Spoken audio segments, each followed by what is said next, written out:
Rain drummed against the library glass, turning the world outside into a blur of gray. Zara crouched behind the heavy history shelves, her fingers tracing the spine of a worn book. She did not read, she watched.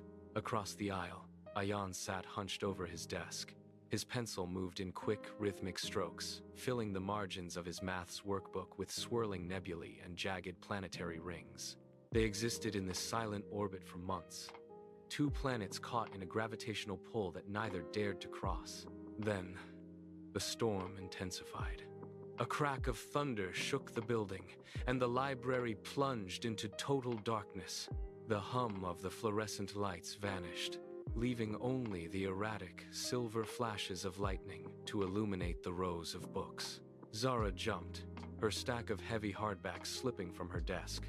They hit the floor with a deafening thud, and loose papers scattered across the carpet like startled birds. Before she could scramble to gather them, a shadow moved through the gloom. Ayan knelt beside her, his silhouette framed by a sudden bolt of lightning. He reached out, his hand brushing hers as he retrieved a fallen novel. "You always read the saddest books," he whispered, his voice steady despite the chaos of the storm. Zara looked at the book, then at him. "And you always draw galaxies," she replied, her voice gaining strength. The tension that had held them apart for months finally snapped. They laughed, a sudden, bright sound that filled the empty library. From that day on, the library became their sanctuary. They claimed the corner table, pushing aside textbooks to make room for their imaginations. They mapped out hidden worlds and debated the color of distant stars.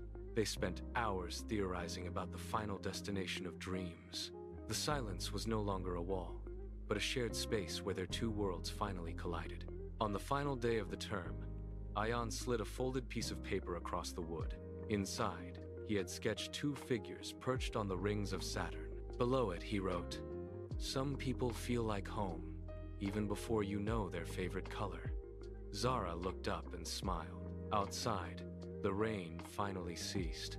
The clouds parted to reveal a sky splattered with ink and silver, a vast canvas that felt, for the first time, like a beginning rather than an end.